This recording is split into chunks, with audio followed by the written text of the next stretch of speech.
Comment dire relou en anglais, c'est-à-dire ennuyeux, pénible, agaçant. That's a drag. That's a drag.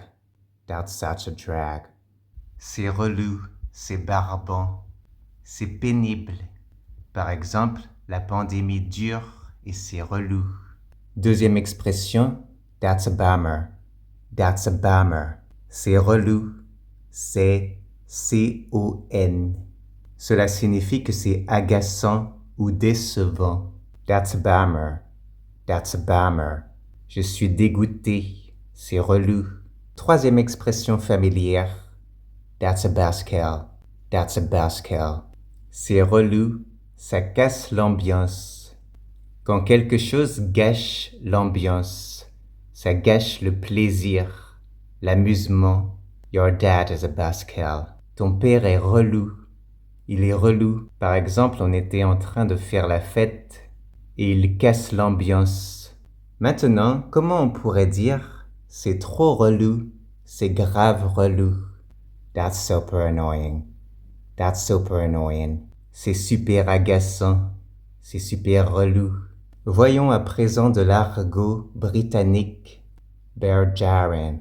Grave relou. C'est de l'argot des réseaux sociaux. Voici un exemple. My shyness is berjaran. Ma timidité est grave relou. C'est vraiment agaçant.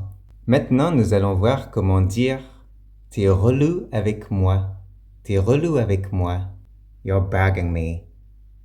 Tu m'embêtes. Si je veux dire t'es trop relou, t'es particulièrement relou. You're extra annoying. You're extra annoying. Extra annoying. T'es trop relou, t'es particulièrement agaçant. On enchaîne avec un adjectif familier qui veut dire enquiquinant, embêtant. Pesky. Pesky. Par exemple, on peut l'utiliser pour parler des animaux, des insectes, des enfants, d'un voisin ou un vendeur relou. Pesky salespeople. Pesky salespeople. Les vendeurs relous. Les vendeurs enquiquinants. Alors, on a vu comment dire c'est relou, c'est très relou, et qu'une personne est relou. Maintenant, on va voir comment dire un sale type, un pauvre type, un mec relou et désagréable. Par exemple, on peut croiser des relous en boîte de nuit. Pour cela, on pourra dire nightclub creeps, creeps. Des relous en boîte de nuit. Ils sont désagréables, misérables, odieux. Voici un exemple de phrase. Some creep came up to me. Un relou est venu vers moi. Un relou m'a abordé. What a jerk. Quel relou. What a jerk. C'est une autre manière de dire pauvre type. Je vais à présent finir cette vidéo avec les relous que l'on trouve dans la rue. Catcallers. Catcallers. Ce sont des relous qui sifflent dans la rue. Alors on peut les qualifier de relous car ils ont des gestes ou des mots inappropriés.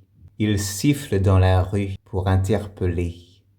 Alors, le prochain mot est un terme britannique. C'est de l'argot qui est apparu au début des années 2000.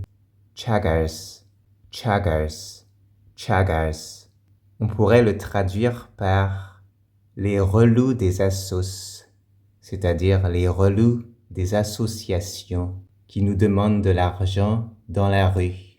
Pour terminer, une autre façon de le dire pour être compris au Royaume-Uni mais aussi aux États-Unis, vous pourriez dire quelque chose comme Pusher Street, fundraisers, Pusher Street, fundraisers, pusher, pusher.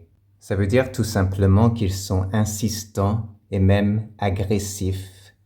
Voilà que se termine cette vidéo. N'oubliez pas que tous ces termes sont familiers. Il y a aussi de l'argot. Bien sûr, c'est une vidéo sur la traduction, donc c'est pour vous montrer comment on pourrait le dire en anglais dans le même registre. Donc c'est à but éducatif, bien sûr. Et en attendant, je vous dis à la prochaine vidéo.